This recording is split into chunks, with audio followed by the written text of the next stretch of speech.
இந்த 3 சக்திகளை வேண்டும் போது என்ன மாதிரி பிரச்சனையிலிருந்து நமக்கு ரிலீவ் கிடைக்கும்?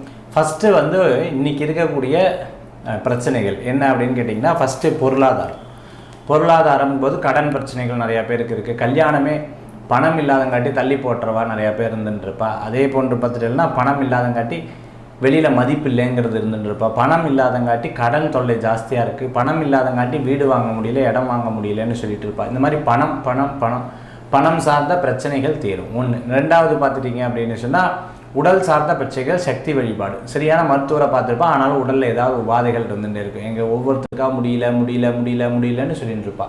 சக்தி வழிபாட்டில் அவ்வளோ விசேஷங்கள், துர்கா வழிபாட்டில். அதே மாதிரி எதிரிகள், பிரச்சனைகள், இந்த மாதிரி தீராத பிரச்சனைகள்லாம் தீரக்கூடிய தன்மை உண்டு. அது மாதிரி சரஸ்வதி தேவி, படிப்பு, நீலா சரஸ்வதினு சொல்லுவாங்க. குழந்தைகளுக்கு படிப்பு, பெரியவங்களுக்கு ஞானம், அறிவு போன்ற விஷயங்கள் மேம்படுறதுக்காக